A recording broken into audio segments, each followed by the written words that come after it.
వాక్య భాగాన్ని జ్ఞాపకం చేసుకుందాం. రోమీలకు రాసిన పత్రిక 8వ అధ్యాయం 31వ వచనం. రోమీలకు రాసిన పత్రిక 8వ అధ్యాయం 31వ వచనం చదువుదాము. అందరం కలిసి చదువుదాము. దయచేసి గొంతెత్తి నోరదెర్చి ఆ యొక్క వాక్యాన్ని చూస్తూ చదువుదాం అందరం. రోమీలకు రాసిన పత్రిక 8వ అధ్యాయం 31వ వచనం. ఇట్లుండగా ఏమందుము, దేవుడు మన పక్షమున ఉండగా మనకు విరోధి ఎవడు?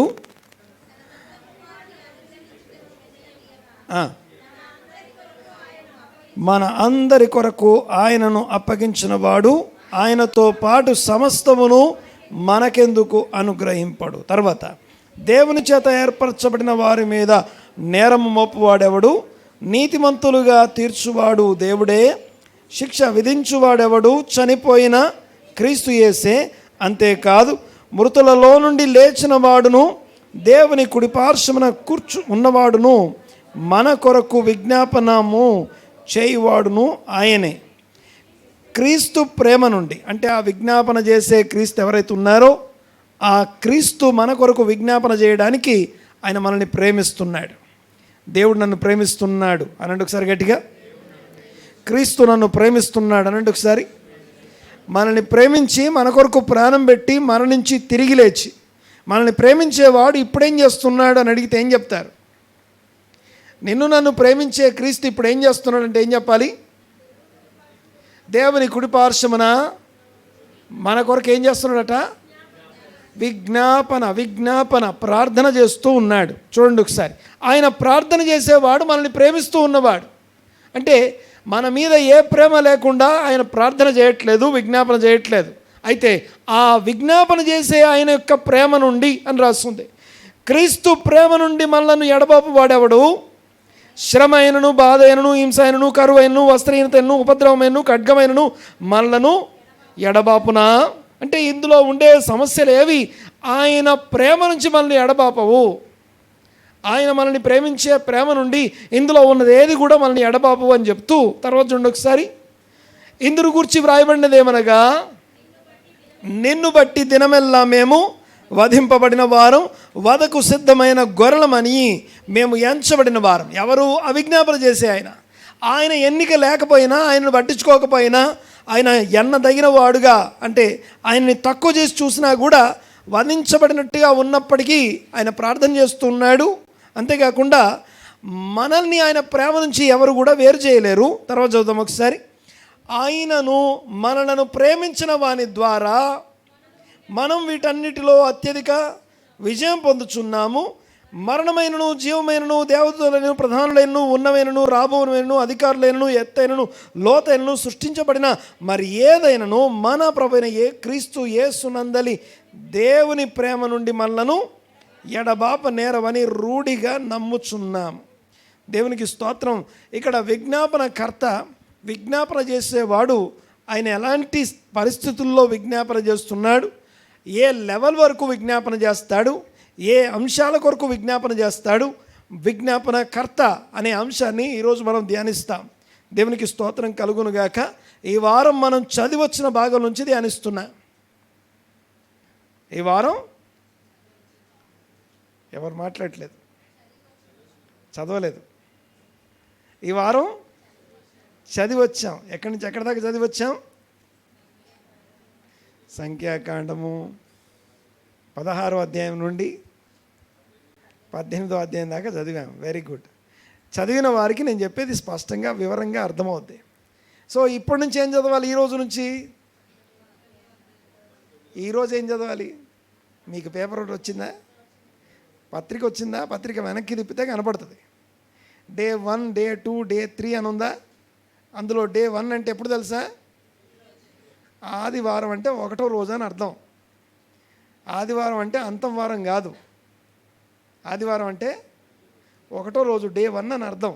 డే 1 అక్కడ మొదలుపెట్టి నెక్స్ట్ సాటర్డే వరకు చదివిరండి. నెక్స్ట్ సాటర్డే, నెక్స్ట్ సండే అందులో ఉన్న అంశం మాట్లాడుకుంటాం. ఇప్పుడు మాట్లాడుకునేది నేను చదివి వచ్చింది మాట్లాడుకుంటున్నాను. సో చదవడం మర్చిపోవద్దు. చదివి సార్వత్రిక సంఘంతో ఐక్యం గలవారై ఉండండి. నిజమైన ద్రాక్ష వల్లిలో ఏకాండమై ఉండండి. దేవునికి స్తోత్రం కలుగునుగాక. ఏదో ఒకటి అనండి. హల్లెలూయా. రైట్, చూడండి ఒకసారి. మధ్యవర్తి. ఓకే, పోయిన వారం మన పోర్షన్ పేరు వాక్య ధ్యానంలో ముఖ్యమైనటువంటి క్యారెక్టర్ ఎవరు? టైటిలే రాస్తుంది, కోరాహు అని రాస్తుంది.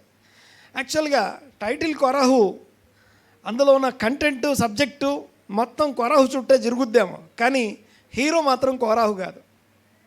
ఆ పోర్షన్లో హీరో మాత్రం కోరాహు కాదు, మరెవరు? అహరోను. మరెవరు? అహరోను. గమనించండి ఒకసారి. కోరాహు అనే ఒక ఈవిల్ క్యారెక్టర్, అతనికి క్వైట్ ఆపోజిట్. ఆయన ఎవరికి ఆపోజిట్? ఈ కోరాహు అనేవాడు ఎవరికి ఆపోజిట్ అంటే అహరోనికి ఆపోజిట్. ఒక్క వచనం చదువుదాం, ఇది చదవండి ఒకసారి. 16వ అధ్యాయం సంఖ్యాకాండం తీద్దాం ఒకసారి. ప్రభువైన యేసుక్రీస్తు యొక్క ముంగుర్తుగా ఉండి మధ్యవర్తిగా ఆయన విజ్ఞాపన చేస్తున్నాడు అనే మాటని ఎలా అర్థం చేసుకోవాలో మనకి ఈరోజు ఒక వివరంగా స్పష్టంగా అర్థమవుతుంది.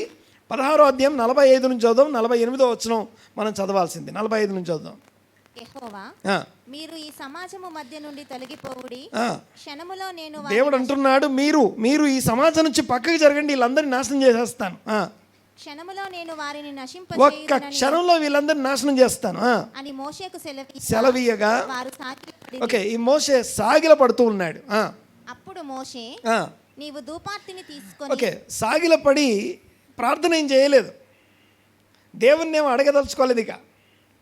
సో ఇంకో నెక్స్ట్ ప్లాన్ వేస్తున్నాడు, వేరే ఇంకో లెవెల్లో స్పందిస్తున్నాడు. గమనించండి ఒకసారి. అంటే మామూలుగా అయితే దేవుడా ఆగు ఆగు అని చెప్పి దేవుని బ్రతిమలాడుకోవాలి. ఈసారి దేవుని బ్రతిమలాడుకోవట్లేదు, ఇంకోటి చేస్తున్నాడు. తర్వాత చదవండి. నీవు ధూపార్తిని తీసుకొని అహరోను వెంటనే పిలిచి, ఇదిగో నీవు ధూపార్తిని తీసుకోవాలి, బలిపీఠపు నిప్పులతో ధూపార్తిని బలిపీఠపు నిప్పులతో నింపాలి, ధూపం వేయాలి. వేగముగా ఆ ధూపార్తిని, ధూపం యొక్క ఆ ధూపమును తీసుకొని వేగంగా సమాజంలోకి వెళ్ళిపోవాలి. తర్వాత వారి నిమిత్తం ప్రాయశ్చిత్తం చేయాలి. కోపము యెహోవా సన్నిధి నుండి, దేవుని సన్నిధి నుండి కోపం బయలుదేరింది, తెగులు మొదలుపెట్టింది అని చెప్పగా అహరోను మోషే చెప్పినట్లు అహరోను వాటిని తీసుకొని సమాజపు మధ్యకు పరిగెత్తిపోయినప్పుడు ఏం చేశాడట? గట్టిగానండి. పరిగెత్తడం అంటే ఎట్లుంటుందో తెలుసా మీకు? ఎవరు పరిగెత్తున్నాడు? అహరోను. ఓకే, పరిగెత్తే అహరోను. తర్వాత నెక్స్ట్ చదువుదాం. పరిగెత్తుకొని పోయి ఆల్రెడీ జనుల్లో తెగులు మొదలు పెట్టింది. కాగా అతడు ధూపం వేసి ఆ జనుల నిమిత్తం ప్రాయశ్చిత్తము చేసెను. అతడు చచ్చిన వారికి. ఈ 45వ వచనం మన సబ్జెక్ట్. ఓకే, ఏమన్నది అక్కడ? అతడు చచ్చిన వారికి బ్రతికి ఉన్న వారికి మధ్యలో నిలబడ్డాడు. తెగులు ఆగెను. ఎప్పుడైతే ఆయన వెళ్ళి మధ్యలో నిలబడ్డాడో తెగులు ఆగెను. ఒక్కసారి ఇమాజిన్ చేయండి ఒకసారి. జస్ట్ ఇమాజిన్, లక్షల మంది సమాజం. ఆ సమాజం మీద దేవుని కోపం రగులుకుంది. ఇప్పుడు కోపం రగులుకుంటే సెంటర్లోంచి కోపం రగులుకోదు. కోపం ఎక్కడి నుంచి రగులుకుంటుంది తెలుసా? చివరి నుంచి రగులుకుంటుంది. ఎందుకు చివరి నుంచి? మనకి ఫిజిక్స్లో ఉంటుంది చూసారా, ఏంటది? అవుటర్ మోస్ట్ ఆర్బిట్లో ఉంటాయి ఎలక్ట్రాన్స్. అవి చాలా లూజ్గా ఉంటాయి. అవంతా బాండింగ్ ఉండదు మధ్యలో ఉన్నటువంటి ఆ సెంటర్కి. అంతేనా? కరెక్టే నేను చెప్పేది అమ్మా? బాండింగ్ ఉండదు. ఆ కేంద్రకంతో దానికి బాండింగ్ ఉండదు కాబట్టి అదేమవుద్ది? వీక్గా ఉంటుంది. ఆ వీక్గా ఉండే అక్కడి నుంచి దేవుని కోపం రగులుకుంటుంది. ఇప్పుడు సమాజం మధ్యలో మందిరం దగ్గర ఉన్నటువంటి వీళ్ళు బయలుదేరారు. ఇప్పుడు ఎక్కడికి? ఆ మధ్యలోకి, ఆ సమాజంలోకి పరిగెత్తారు. ఎవరు పరిగెత్తింది ఎవరు? అహరోన్. ఈ అహరోన్ అనేవాడు చేతిలో ధూపార్తిని పట్టుకొని బయలుదేరి పరిగెత్తితే, ఆ ఈయన పరిగెత్తలోపే అక్కడి నుంచి చనిపోయేవాళ్ళు, అనగా తెగులు బయలుదేరించి క్షణాల్లో చనిపోతుంటే ఈయన పరిగెత్తి నిలబడితే, అంటే ఈయన ఎక్కడికి వెళ్ళాడు తెలుసా? చావుకు ఎదురెళ్ళాడు. లిటరల్గా ఆయన గురించి వ్యాఖ్యానించేటప్పుడు ఏమని వ్యాఖ్యానించారు తెలుసా? Standing against the angel of the death. మరణ దూతకు ఎదురు నిలబడ్డాడట. ఎవరు? అహరోను. జస్ట్ ఇమాజిన్ చేయండి, ఆ మరణదూతకి ఎదురుగా ఆయన నిలబడి ఉంటే ఆ మరణదూతని ఆపేశాడు, ఒక్క దెబ్బతో ఆపేశాడు. ఓకే, ఇక్కడ మరణదూతని ఆపేసి నిలబడితే ఏం జరిగిందంటే ఇక ఆయన ఎక్కడ నిలబడ్డాడో అక్కడి వరకే చావు ఆగిపోయిందట. ఆయన ఎక్కడ నిలబడ్డాడో అక్కడ చావు ఆగిపోయింది. మరణించిన వారికి బ్రతికి ఉన్న వారికి మధ్యలో నిలబడ్డాడట. సో మనం ప్రశ్నలు అడుగుతాం కదా, WWWHW అంటాం కదా, where, how, what, why, who అంటాం కదా. ఆ ప్రశ్నలు వేసుకుందాం, జస్ట్ అర్థం చేసుకోవడానికి ప్రయత్నం చేద్దాం. అక్కడ నిలబడి ఇక్కడ ఈయన కాకి ఇంకెవరైనా ఉండొచ్చా? ఇంకెవరికన్నా అవకాశం ఉందా? నెవర్. ఆయన ఒక్కడే నిలబడగలడు అక్కడ. యేసు ప్రభు కూడా మన కొరకు విజ్ఞాపన చేయడానికి ఆయన ఒక్కడే నిలబడగలడు అక్కడ. ఆయనకు ఒక్కడికే అవకాశం ఉంది అక్కడ. ఆయన నిలబడ్డాడు కాబట్టి ఆగిపోద్ది. అహరోను మాత్రమే నిలబడగలడు. అహరోను మాత్రమే ద ఏంజిల్ ఆఫ్ ద డెత్కి ఎదురుగా నిలబడగలడు. ఏంజిల్ ఆఫ్ ద డెత్ అంటాడట, దేవుని ఆజ్ఞను బట్టి నేను వచ్చానంటే ఈయనంటాడట, పద దేవుని దగ్గర పోయి అడుగుదామన్నట. దేవుని దగ్గర పోయి నేను కూడా పద దేవుని దగ్గర వాదించుకుందాం పద అంటాడు. సో ఆయన ఆగిపోయాడు. ఎందుకంటే ఏంజిల్ ఆఫ్ ద డెత్కి దేవుని ఆజ్ఞ ఉండొచ్చు కాక, దేవుని కమాండ్మెంట్ ఉండొచ్చు కాక, వీళ్ళందరినీ నాశనం చేసేయని, చంపేయమని. అయినా సరే ఎందుకు ఈ వ్యక్తి ఉట్టిగా నిలబడలేదు? ఒకటి, నిలబడ్డ వ్యక్తి ఎవరు? రెండు, okay, we have to understand the atmosphere of the text. వ్రాయబడిన వాక్యం యొక్క వాతావరణ పరిస్థితులని, అప్పుడున్న ఆ స్థితిగతుల్ని కొద్దిగా అర్థం చేసుకోవాలి. అందరం తలలు మంచి ఒక్కసారి ప్రార్థన చేసుకుందాం. అతడు చావునకు బ్రతికి ఉన్న వారికి మధ్యలో నిలబడ్డాడట. ఈ వాక్యం మనతో ఏం మాట్లాడుతుంది? మన కొరకు విజ్ఞాపన చేసే ప్రభువైన యేసుక్రీస్తు చేసే విజ్ఞాపన ఏ స్థాయిది, ఏ పాటిది? దానివల్ల మనకు లాభం ఏంటి? ఈ విజ్ఞాపన మన నుంచి ఏం కోరుకుంటుంది? మన నుంచి ఎలాంటి జీవితాన్ని కోరుకుంటుంది? ఒక్కసారి దేవుని అడుగుదాం. దేవా, ఈరోజు నాతో మాట్లాడిన ఆయన, నా పట్ల నువ్వు కలిగి ఉన్న ప్రణాళికను అర్థం చేసుకోవడానికి అవసరమైనటువంటి ఉపదేశం ఈ రోజుకు నాకు దయచేయండి. మీ సన్నిధి మాకు అనుగ్రహించండి. గ్రహించుటకు మనసు దయచేయండి. వినవలసిన విధానంలో, నేర్చుకోవాల్సిన విధానంలో, గ్రహించవలసిన విధానంలో దాన్ని ఇదిగో వాక్యాన్ని అర్థం చేసుకోవడానికి అవసరమైన కృపను మాకు అనుగ్రహించండి. మనోనేత్రాలు వెలిగించండి. జ్ఞానము, ప్రత్యక్షత కలిగిన మనస్సు మాకు అనుగ్రహించండి. విన్న వాక్యము మా హృదయాలను తెప్పరిల్ల చేయునుగాక. మీ వాక్యం వెల్లడి అప్పుడు తోడనే వెలుగు కలుగును అన్నారు కదా. ఆ వెలుగు, జీవ వెలుగు చేత ఇదిగో నా ప్రభా, ప్రతి చీకటి, మా జీవితాల్లో ఉన్న ప్రతి చీకటి, సంఘంలో ఉన్న చీకటి యేసుక్రీస్తు నామమున తొలగిపోవునుగాక. వందనాలు, స్తుతులు, స్తోత్రం చెల్లిస్తా ఉన్నా. క్రీస్తు గొప్ప నామమున ఈరోజు నన్ను దర్శించండి. ఈరోజు నాతో స్పష్టంగా మాట్లాడండి ప్రభువా. నేనున్న స్థితిగతుల మధ్య నాకు అవసరమైన వాక్యం చేత ఇక్కడున్న ప్రతి ఒక్కరితోని వారి పరిస్థితుల్లో మాట్లాడండి. వారికి అర్థమయ్యే విధానంలో మాట్లాడండి.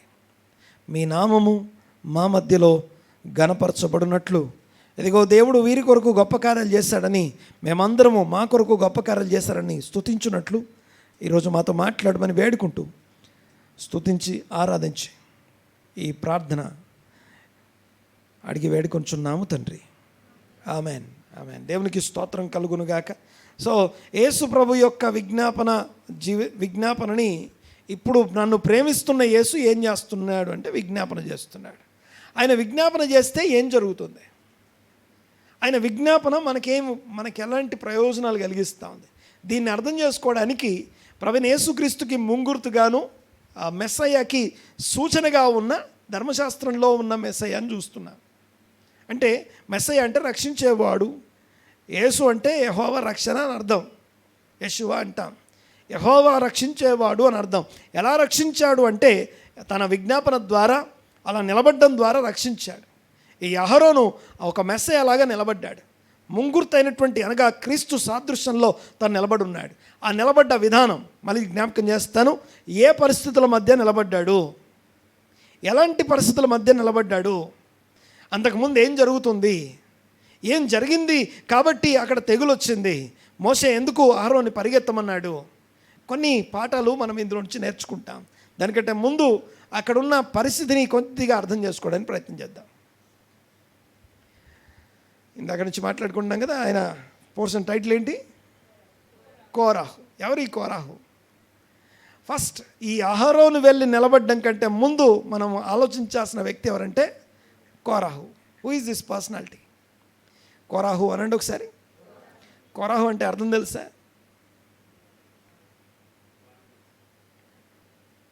బాల్డ్నెస్, బట్టతల అని ఉంటుంది డిక్షనరీలో, కానీ అది బట్టతల కాదు. బాల్డ్నెస్, బట్టతల న్యాచురల్గా వచ్చిన బట్టతల కాదు అది. దేవుని పిల్లలు కాక వేరే వాళ్ళు ఉంటారు చూసారా, దేవుని పిల్లలు కాని వారు ఉంటారు కదా, వాళ్ళు దుఃఖాన్ని బాధని ఒక ఏమంటామంటే నరకానికి సంబంధించి లేకపోతే హెల్కి సంబంధించి ఒక డెఫినేషన్ ఉంటుంది. హెల్కి సంబంధించిన డెఫినేషన్ అక్కడ ఏముంటుందట? ఏడుపు పండ్లు కోరుకుట అనండి ఒకసారి. అగ్ని ఆరదు పురుగు చాలు. డిస్క్రిప్షన్ అది, హెల్కి డిస్క్రిప్షన్. భూమి మీదనే పరలోక తీరాలు అనుభవించవచ్చు. భూమి మీదనే ఎప్పుడన్నా వచ్చిందా పండ్లు కోరకడం? ఏడుపు వచ్చిందా? పండ్లు కోరకడం, ఏడపడం. ఏం చేయాలో అర్థం కానివాడు పండ్లు కోరుకుంటా. సో ఎవరిని ఏం చేయలేక, దేన్ని ఏం చేయలేక పండ్లు కోరుకుంటాం. కోపం అది. సో గమనించండి, ఏడుపును పండ్లు కోరుకుంటా. తర్వాత అగ్ని ఆరదు పురుగు చావదు. అది కంటిన్యూగా ఉంటుంది, ఎప్పుడు కన్సిస్టెంట్గా కంటిన్యూ అదే అవుతుంది అనమాట. దీన్నే నిత్య మరణం అంటాం. రెండో మరణం లేదా ఏదో ఒక క్షణంలో ముగించేది కాదు అది. ఇక తరతరాలకు అలా ఉండాల్సిందే, దాన్ని అలా భరిస్తూ ఉండాల్సిందే. దాన్నే నరకం అంటాం, దాన్నే నరకము లేకపోతే హెల్ అని పిలుస్తాం. సరే, నా పాయింట్ ఏంటంటే ఈ పర్సనాలిటీ, ఈ కొరహు అనే వ్యక్తి పేరుకి అర్థం, పేరు అంటే క్యారెక్టర్ అని అర్థం. ఈయన అంటే ఆ పేరుకి అర్థం ఏంటంటే నాట్ న్యాచురల్గా వచ్చినటువంటి బట్టతల కాదు అది. కానీ ఒక మనిషి తనకున్న కోపాన్ని బట్టి, తనకున్న ఏమంటామంటే ఈ యొక్క దుఃఖం సల్పుట అంటాం చూసారా, పరిస్థితులను బట్టి దుఃఖం బాధపడతాం. ఆ దుఃఖం సలిపేటప్పుడు రెండు చేతులతోని ఈ ముందున్నటువంటి భాగాన్ని, మీకు ద్వితీయోపదేశకాండం 14వ అధ్యాయం 2వ వచనంలో రాస్తుంది. ఇప్పుడు ఇదేకండి, తర్వాత చదువుకోండి రాసి పెట్టుకొని. అక్కడ ఏం చేస్తారంటే మీరు దేవునికి బిడ్డలు అని ఫస్ట్ టైం రాసి ఉంటుంది. అక్కడ you are the children of the Lord అని రాసి ఉంటుంది ఫస్ట్ టైం. ఇశ్రాయేలు ప్రజలు దేవుని పిల్లలు అని రాసి ఉంటుంది. అంటే వారు దేవుని సొంత బిడ్డలు అన్నమాట. మీరు నాకు బిడ్డలుగానే ఉండండి, ఆ బిడ్డలు కానీ ఇతరుల వల్ల ఉండొద్దు అని చెప్తాడు. ఆ ఇతరులు ఏం చేస్తారంటే వాళ్ళు ఈ దుఃఖం సలిపే క్రమంలో ఈ రెండు చేతులతో తమ ఇక్కడ ఉన్నటువంటి జుట్టును లాగేసుకుంటారు. ఇక్కడ ఉన్న ఈ పైన ఉన్నటువంటి ఈ తల మీద ఉన్న ఇక్కడున్న జుట్టుని పర్టికులర్గా గట్టిగా పట్టేసి లాగేసుకుంటారు. అలా లాగేసుకోవడం అనేది అదొక ఆచారం. అది ఏ కనాను దేశంలోకి అయితే వీళ్ళు వెళ్తున్నారో అక్కడున్న అమోరీల ఆచారం అంటారు దాన్ని.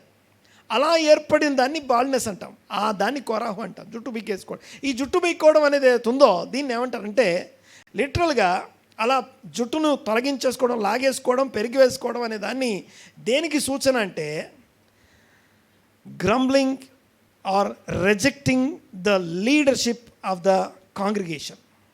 దైవికమైనటువంటి ఏర్పాటు చేత ఏర్పరచబడినటువంటి నాయకత్వాన్ని తృణీకరించడం అని అర్థం ఆ జుట్టు బీకేసుకోవడం అంటే. దానికి అది కొరాహు అంటే, కొరాహు అనే క్యారెక్టర్కి అర్థం. సరే, విషయం ఏంటంటే కొరాహు అనే వ్యక్తి ఎలాగా తిరుగుబాటు చేశాడు.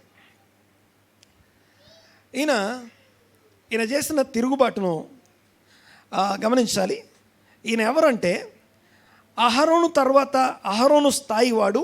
అహరోనుతో పాటు దేవుని సన్నిధిలో ప్రధాన యాజకత్వం చేయడానికి సరిపడినటువంటి సంపూర్ణమైన అర్హత గలవాడు.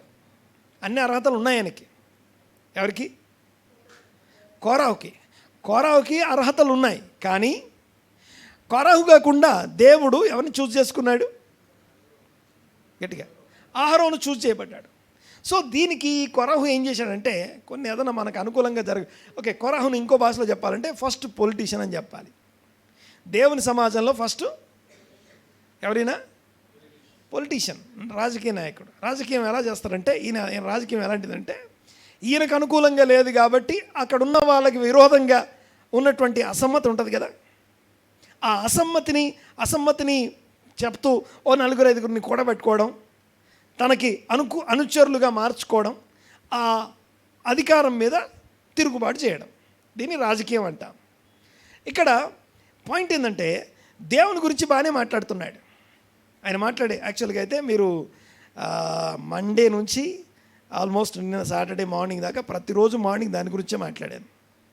ఆల్రెడీ లాస్ట్ ఇయర్ అంతా ప్రీవియస్ ఇయర్స్కి సంబంధించిన ఈ పోర్షన్కి సంబంధించిన వీడియోస్ ఏవైతే ఉన్నాయో అవే దగ్గర 14 ఉన్నాయి.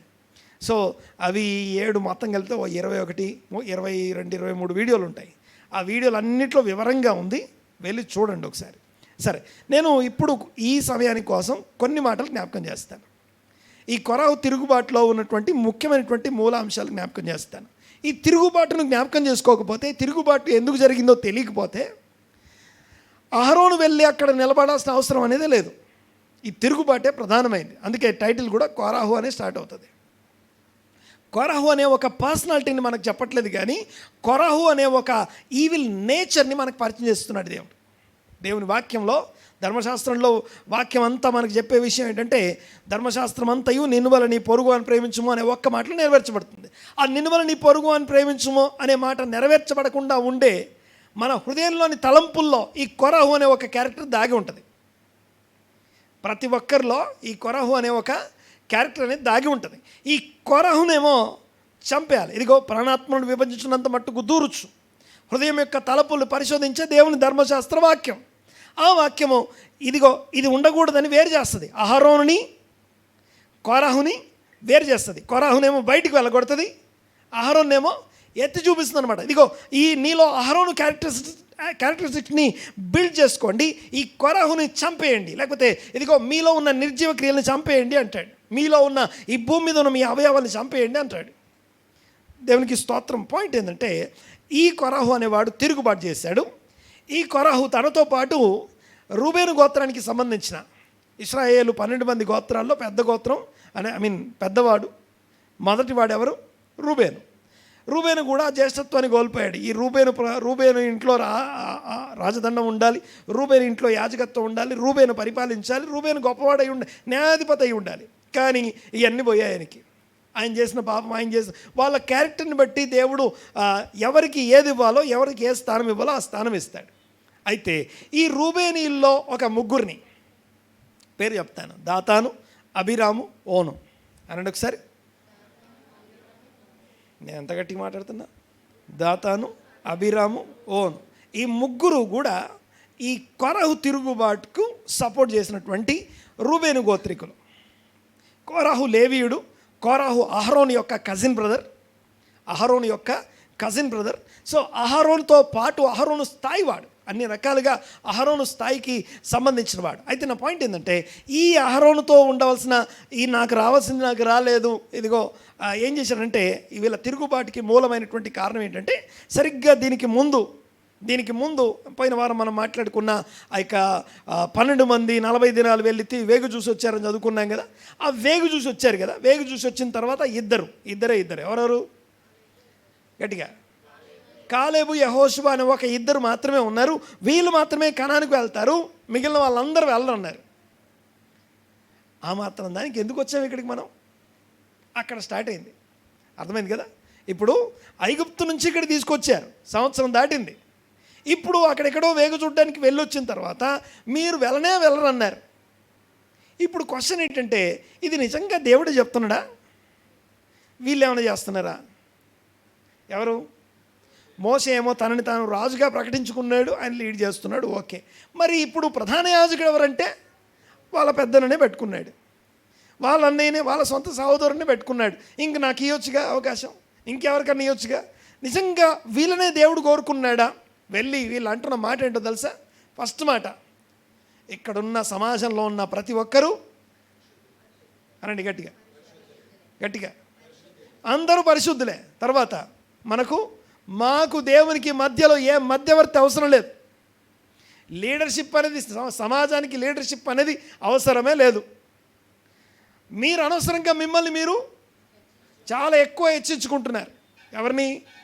అహరోను, మోషే, మీరిద్దరూ అనవసరంగా చాలా ఎక్కువ హెచ్చించుకుంటున్నారు. అంత హెచ్చించుకోవాల్సిన అవసరం లేదు. తర్వాత గమనించండి ఒకసారి. పాయింట్ ఏంటంటే, ఇక్కడ వాళ్ళన్న మాట ఏంటంటే, ఈ సమాజానికి నాయకుడు అవసరం లేదు, మీరు అనవసరంగా హెచ్చించుకుంటున్నారు అంటే, దానికి మోసే ఏమంటాడంటే, వాళ్ళకి సాగిలపడి మొగం నేల మీద వేసి వాళ్ళని బ్రతిమలాడుతూ ఆయన అంటాడు, అలా అనడం మంచిది కాదు, ఇలాంటి తిరుగుబాటు మనం చేయకూడదు అని చెప్తూ ఏమంటాడంటే, మీకు దేవుడు బాధ్యతలు ఇచ్చాడు కదా, లేవీల కుటుంబాలకి బాధ్యతలు ఉన్నాయి, మందిర బాధ్యతలు ఉన్నాయి, మీకు ఇచ్చిన బాధ్యతలు అల్పంగా కనపడుతున్నాయా అన్నాడు. గమనించండి ఒకసారి. ఇక్కడ తిరుగుబాటు చేసిన వాడు మొదటివాడు ఎవరు? కొరహు వెనకాల ఎంతమంది ఉన్నారు? 3 ఉన్నారు. ఈ 3 వెనకాల 250 మంది సభికులు ఉన్నారు. అంటే ఉన్నత స్థాయి వారు, లీడర్స్, ఇన్ఫ్లుయెన్సర్స్ ఉన్నారు. ఎంతమంది? 250 మెంబర్స్. మళ్ళీ చెప్పండి ఒకసారి. కొరహు తర్వాత నెక్స్ట్ 3 ఉన్నారు. దాతాను, అభిరాము, ఓను అనే 3 ఉన్నారు. ఈ 3 వెనకాల 250. ఈ 250కి వెనకాల సర్వ సమాజం యాడ్ అయిపోయింది. ఇదంతా జరుగుతున్న దీన్నే కొరహు తిరుగుబాటు, కొరహు క్రైసిస్ అంటాం. ఒక రకమైనటువంటి అయోమయ పరిస్థితులు క్రియేట్ చేయబడ్డాయి సమాజం అంతట్లో. అలాంటి సమయంలో 3 టెస్టులని ప్రపోజ్ చేశాడు. ఎవరు? మోషే. ఎన్ని టెస్టులు? కొంచెం గట్టిగా అనాలి. 3 పరీక్షలు పెట్టాలి. ఎందుకు ఈ 3 పరీక్షలు అంటే, నన్ను నా అంతటా నేనే రాలేదు, దేవుడు పిలిస్తే వచ్చాను, దేవుడు ఏర్పాటు చేసుకుంటే ఉన్నాను ఇక్కడ. అహరోను యాజకత్వం కూడా దేవుని చేత నిర్ణయించబడింది అనే విషయం ఇక్కడున్న సమాజం అంతటికి తెలియాలి. దానికోసం 3 టెస్టులు. టెస్ట్ నెంబర్ 1 గుర్తుపెట్టుకోవాలి ఒకసారి. 3 టెస్టులు. ఇదంతా 16-17 అధ్యాయాలు ఇదంతా కూడా. ఈ 3 టెస్టులో ఫస్ట్ టెస్ట్ ఏంటంటే ధూప టెస్ట్ అంటాం. ధూపం వేసే పరీక్ష. అంటే అర్థం ఏంటంటే, ఎవరైతే 250 మంది ఉన్నారో, 250 మంది మేము కూడా పరిశుద్ధులమే, మేము కూడా ప్రధాన యాజకత్వం చేస్తాం అంటున్నారు కదా, వాళ్ళందరికీ చెప్పిన పాయింట్ ఏంటంటే, మీరందరూ ఇత్తడి పాత్రలు తీసుకోండి, ఇత్తడి ధూప సంబంధమైనటువంటి ధూప ద్రవ్యం వేసే ఆ పాత్రలు తీసుకురండి, ధూప పాత్రలు తీసుకురండి. ధూపం వేయడానికి సంబంధించిన ఇత్తడి పాత్రలు తీసుకొని రండి. ఎంతమంది అంటే, ఒకరోజు అందరికీ ధూపం వేసే అవకాశం ఇస్తున్నాడు. అంటే మీరు కూడా యాజకులు అవుదురు రండి అంటున్నాడు. అయితే దేవుడు ఎన్నిక చేసుకున్న వాని యొక్క ధూపము దేవుడు అంగీకరిస్తాడు. ఎవరిని దేవుడు అంగీకరిస్తాడో అక్కడ తెలుసుకుందాం. పరీక్ష నెంబర్ 1. ఏం పేరు దాని పేరు? ఏం పరీక్ష? ధూప పరీక్ష. రెండో పరీక్ష పేరేంటి? రెండో పరీక్ష ఏంటంటే భూకంప పరీక్ష. అనండి ఒకసారి, కొంచెం గట్టిగా మాట్లాడాలి. భూకంప పరీక్ష అంటే ఏంటో తెలుసా? నేను నిజంగా దేవుని చేత ఎన్నిక చేయబడ్డానా లేదా అని తెలియజేయడానికి మా కాళ్ళ కింద ఉన్న భూమి, మన కాళ్ళ కింద ఉన్న భూమి మమ్మల్ని మోస్తూ నిలబడుతూ అది మమ్మల్ని ఏమనకుండా ఉంటే మేము నిలబడ్డాం. ఎవరైతే ఈ తిరుగుబాటు కారణమైన వాళ్ళు ఉన్నారో వాళ్ళని భూమి కంపించి నెరవిడిచి ప్రాణాలతోనే పాతాళం దాన్ని వాళ్ళని మింగివేయాలి. ఎవరిని మింగేస్తే వాళ్ళు తిరుగుబాటుదారులు, ఎవరు మింగివేయబడకుండా మిగిలిపోతారో వాళ్ళు దేవుని చేత ఎన్నిక చేయబడ్డారు. పరీక్ష నెంబర్ 2. పరీక్ష నెంబర్ 3. మూడో పరీక్ష ఏంటో తెలుసా? 12 గోత్రాలకి సంబంధించిన ఒక్కొక్క గోత్ర ప్రధాని అంటాం కదా, ఆ గోత్ర ప్రధాని యొక్క చేతి కర్రను తీసుకురండి. 12 కర్రలు తీసుకురండి. ఆ కర్ర అంటే చేతి కర్ర అంటే ఆల్రెడీ చచ్చిపోయింది, అది దాంట్లో ఏ జీవం ఉండదు. ఒక డెడ్ అయి ఉన్నటువంటి చేతి కర్రలు 12 తీసుకొచ్చి దేవుని మందిరంలో పెడదాం. తెల్లవారు వెళ్ళి చూద్దాం. ఎవరి చేతి కర్ర అయితే చిగురించి పూత పూసి కాయలు కాస్తుందో, చిగురించి పూత పూసి కాయలు కాస్తుందో ఆ వ్యక్తే నిరంతరం యాజకుడిగా ఉంటాడు. ఆ కుటుంబం తప్ప ఇంకా ఎవ్వరు కూడా యాజకత్వం జోలికి కానీ ధూపం జోలికి కానీ రావద్దు. 3 పరీక్షలు. అయితే మొదటి పరీక్ష ఏం చెప్పాను? అందరు ఉన్నారు ఇక్కడ? అర్థమవుతుందని మాట్లాడేది? చెప్పండి. ధూప పరీక్ష. ఏం జరిగింది ధూప పరీక్షలో? ఏం చేయాలి? అందరూ 250 మంది ఏం తీసుకురావాలి? ధూప సంబంధమైనటువంటి పాత్రలు పట్టుకురావాలి. ఏం పాత్రలు అవి? ఇత్తడి పాత్రలు తీసుకురావాలి. ఆ ఇత్తడి పాత్రలో ధూపద్రవ్యం వేసుకొని రావాలి. ఆ ఇత్తడి పాత్రలో ధూపద్రవ్యం వేసుకొని వచ్చిన తర్వాత వీళ్ళందరూ పట్టుకొని వచ్చి మేమందరం యాజకుని డ్యూటీ చేస్తాం. ఓకే, మనకి చిన్నప్పుడు స్కూల్స్లో ఒకటి ఉంటుంది కదా, సంవత్సరానికి ఒకరోజు ఏమంటారు, సెల్ఫ్ గవర్నింగ్ డే. మనల్ని మనమే పరిపాలించుకుంటాం, అలాంటి రోజు అనమాట. ఓకే, స్టూడెంట్స్ అంతా ఏమవుతారు, టీచర్స్ అవుతారు. ఓకే, సో ఇప్పుడు ఈ 250 మంది వచ్చారు. నా పాయింట్ ఏంటంటే ఆ 250 మంది ఆ యొక్క ఇత్తడి పాత్రలు పట్టుకొని ధూపద్రవ్యం వేసుకొని ధూపం అర్పిద్దామని వచ్చారు. ఇలాగ ఇంతకుముందు ఎవరైనా ధూపం వేయడానికి వచ్చారా? ఎవరైనా ధూపం వేయడానికి వచ్చి చచ్చిపోయిన వాళ్ళు ఉన్నారా అమ్మా? అన్య అగ్ని, నాదాబు అబీహులు ఏమయ్యారు? వాళ్ళు అన్య అగ్నిని తీసుకొచ్చి అర్పించ, అంటే ఆజ్ఞాపించని అగ్నిని తీసుకొచ్చి అర్పించడానికి ట్రై చేస్తే ఏమయ్యారు వాళ్ళు? ఎవరు మాట్లాడలేదు. ఎలా చచ్చిపోయారు? ఎలా చచ్చిపోయారు? ఆ దేవుని సన్నిధి నుండి అగ్ని వచ్చి వాళ్ళని కాల్చేసింది. కాల్చేసిందంటే ఎలా కాల్చేసిందంటారు? వస్త్రాలు కాల్చేసిందా? వారు యాజక వస్త్రాలు ధరించారు. వస్త్రాలకి ఇంత మంట వాసన కూడా తగలలేదు. శరీరాలకు ఏమైనా అయిందా? శరీరానికి కూడా ఏం కాల. వారి నాసికారంధ్రంలో ఉన్న సోల్ తగలబడిపోయింది. వారి ఆత్మ మాత్రమే కాల్చివేయబడింది. వాళ్ళ శరీరాలు అలాగే ఉన్నాయి, వాళ్ళ వస్త్రాలు అలాగే ఉన్నాయి. వస్త్రాలు తీయకే వాళ్ళని బయటికి లాగేశారు. అంటే దాని అర్థం ఏంటంటే వాళ్ళకేం కాలేదు, వాళ్ళ ఓన్లీ సోల్స్ మాత్రమే కాల్చివేయబడ్డాయి. వాళ్ళు ఎలాగైతే ఆజ్ఞాపించబడకుండా వచ్చి అర్పించారో వాళ్ళకి జరిగిందే వీళ్ళకి జరిగింది. 250 మంది ఏమయ్యారు తెలుసా? దేవుని అగ్ని చేత ఆన్ ద స్పాట్లో చచ్చిపోతే దీని గురించి వ్యాఖ్యానంలో ఏం రాస్తుందంటే, వినండి ఒకసారి, ఏమని రాస్తుంది తెలుసా? అందరూ ఏం పట్టుకొచ్చారని చెప్పాను, చేతుల్లో ఏమున్నాయి అందరికీ? అందులో ఏ పాత్ర అది? ఇత్తడి పాత్ర. అందరూ ఒకటేసారి చచ్చిపోయి ఇత్తడి పాత్రలన్నీ ఒక్కసారి నేల మీద అలా కొట్టేసినట్టు కింద పడితే ఏమవుతుందో తెలుసా? ఆ నేల మీదట ఇత్తడి పాత్రలన్నీ అందరూ ఇసిరేసినట్టు పడ్డాయట. ఇత్తడి పాత్రల ఘోష ఏర్పడింది అక్కడ అని రాస్తుంది, వ్యాఖ్యానాల్లో రాస్తుందన్నమాట. అంటే దాని అర్థం ఏంటో తెలుసా? ఏమవుతుంది? ఇత్తడి కింద పడితే దాన్ని కంచు అంటారు మామూలుగా మన భాషలో. చాలా మోగుద్ది అది, గంటలాగా మోగుద్ది అది. ఒకటి కాదు, రెండు కాదు, ఎన్ని 250 ప్లేట్లు ఒకేసారి ఎత్తేస్తే ఏం జరుగుద్దో అక్కడ ఒక ఇత్తడి పాత్రల ఘోష ఏర్పడింది. ఆ ఘోష ఏర్పడితే ఆ సౌండ్కి ఏదో ధూపం వేసి మంచి వాసనను పైకి లేపుదామని వచ్చారు, కానీ సౌండ్ వచ్చింది అక్కడ. పాత్రల సౌండ్ వచ్చి అందరూ ఎక్కడో అక్కడే చచ్చిపోయారు. 250 మంది చనిపోయారు. మొదటి టెస్ట్ ఇది. చనిపోతే దీన్ని చూసి ఇశ్రాయేలు ప్రజలందరూ భయపడి ఇంకెక్కువ సనగడం మొదలుపెట్టారు. ఇదిగో ఈ 250 మంది చావుకి కారణం మీరే అంటున్నారు. ఆ మాట అంటున్నప్పుడు యెహోవా సన్నిధిలో నుండి ఆ యొక్క ఏమంటారంటే తెగులు బయలుదేరిందట. దేవుని కోపం రగులుకొని తెగులు బయలుదేరితే ఆ తెగులు ఎక్కడి నుంచి వస్తుంది? ఇప్పుడు వెనక భాగం నుంచి తెగులు అనేది వస్తూ ఉంది. చనిపోతూ ఉన్నారు. ఆ చనిపోయే సమయంలో మోషే సాగిలపడి అప్పుడు అన్నాడట, ఏమన్నాడు? చదవండి ఒకసారి. ఇప్పుడు చదువుతాం 45 వచనం, 16వ అధ్యాయం 45వ వచనం. ఒక్క క్షణములో నేను వారు అంటే ఈ మొదట ఎవరున్నారు? కొరాహు వెనకాల దాతాను, అబీరాము, ఓను, వాళ్ళ వెనకాల 250 మంది, వాళ్ళ వెనకాల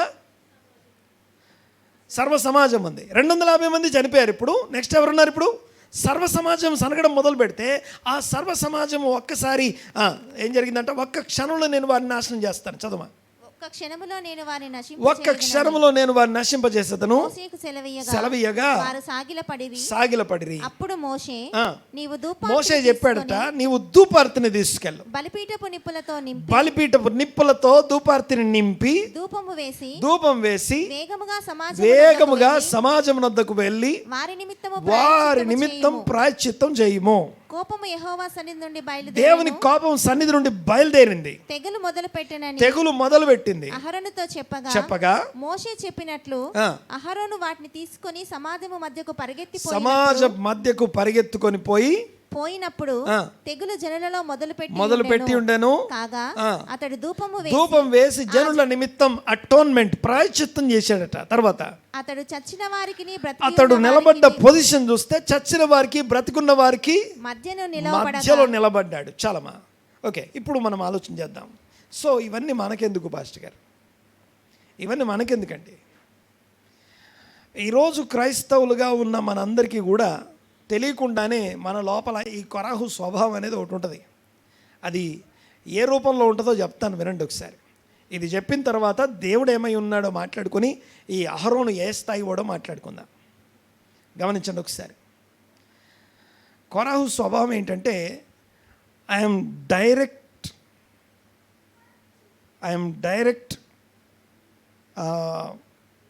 డైరెక్ట్గా కనెక్టెడ్ టు గాడ్ ఓన్లీ. నేను దేవునికే లెక్క చెప్తా, నన్ను ఎవరు అడగకూడదు లెక్కలు. మధ్యవర్తి, మధ్యలో విజ్ఞాపనకర్త నాకు ఎవరు అవసరం లేదు. ఇది వాళ్ళు రిజెక్ట్ చేసింది. కొత్త నిబంధనలో యేసుప్రభు గురించి అనేక మాటలు రాస్తున్నాయి. దేవుని కుడిపార్శ్వం ముందు విజ్ఞాపన చేస్తున్నటువంటి యేసుప్రభు ఉన్నాడు. ఆయన విజ్ఞాపన ఏం చేస్తుంది, దేవుని కృప ఏం చేస్తుంది, విజ్ఞాపకం చేస్తాను, వినండి ఒకసారి. ఈ కొరాహు పాపం ఏదైతుందో, కొరాహులో ఉన్నటువంటి అవిధేయతాపరమైనటువంటి ఆ యొక్క దోషం ఏదైతుందో, ఇది మధ్యవర్తిత్వాన్ని రిజెక్ట్ చేస్తుంది. మధ్యవర్తిత్వం చేసే యాజకత్వాన్ని, విజ్ఞాపనను రిజెక్ట్ చేస్తుంది. నా కోసం ఎవరు ప్రార్థన చేయకపోయినా నేను బతికే ఉన్నా. మీకు విషయం తెలుసా? అహరోను నిలబడ్డప్పుడు చచ్చిన వారికి బ్రతుకున్న వారికి మధ్యలో నిలబడ్డాడు అని ఉంది కదా. అంతేకాదు, అంటే దీన్ని వాళ్ళు రిజెక్ట్ చేసేది.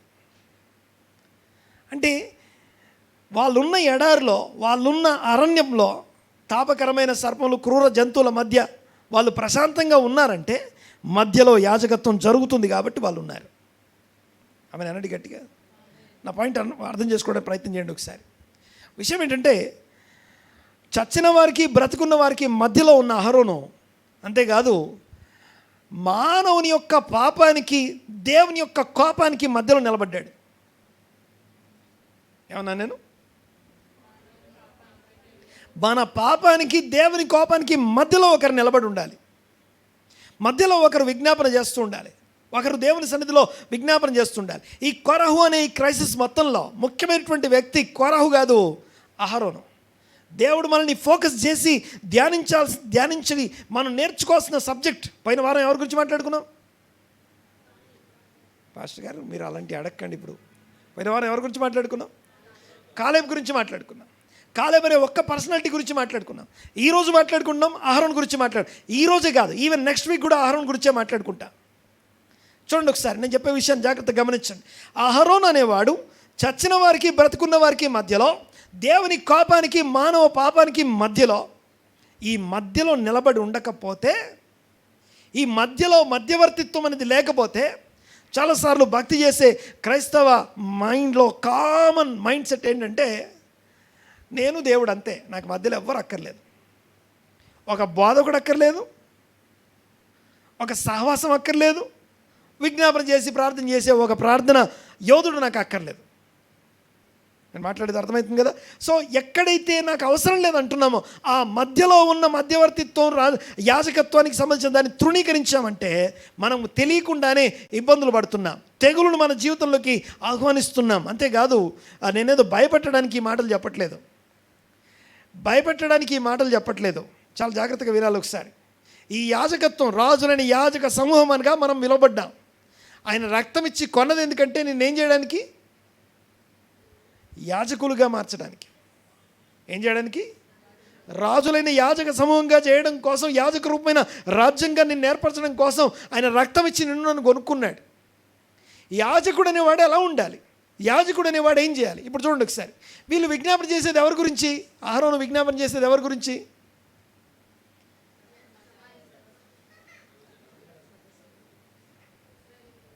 వీళ్ళ శ్రేయోభిలాషుల, వీళ్ళ ఫాలోవర్సా, వీళ్ళ ఫ్యాన్స్, వాళ్ళేమన్నా? వాళ్ళకి వీళ్ళకి ఉన్న రిలేషన్ ఏంటిది? ఎవరి కోసం? ఏ చచ్చిన వారికి బ్రతికిన వారికి మధ్యలో అహరోను నిలబడ్డాడో వాళ్ళకి అహరోనుకున్న కనెక్షన్ ఏంటి? అహరోన్ని వాళ్ళు ఎలా చూస్తున్నారు తెలుసా? Rejected, we don't want you అన్నారు. ఒక్కటి చెప్తాను, మీకు కొంచెం విరోధంగా ఎవరన్నా ఉంటే, మీ గురించి కొంచెం నెగిటివ్ ఒపీనియన్ ఉంటేనే అటువైపు తిరిగి చూడం,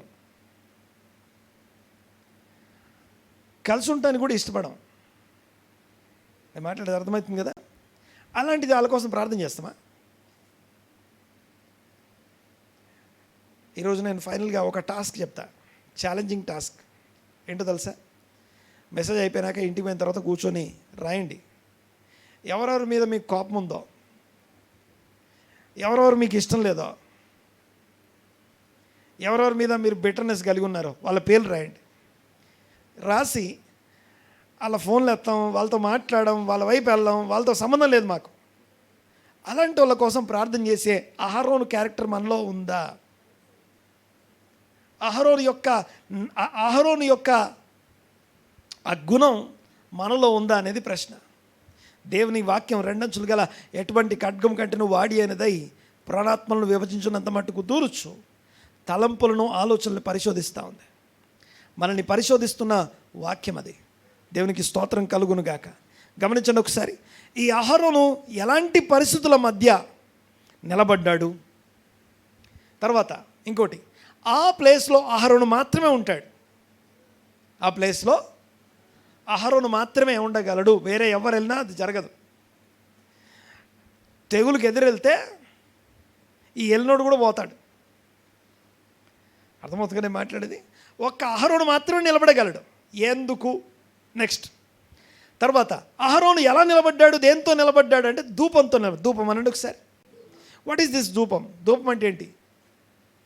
కొద్దిసేపు ధూపం గురించి మాట్లాడుకుందాం. చెప్పండి ఒకసారి, ధూపం అంటే ఏంటి? ప్రార్థన.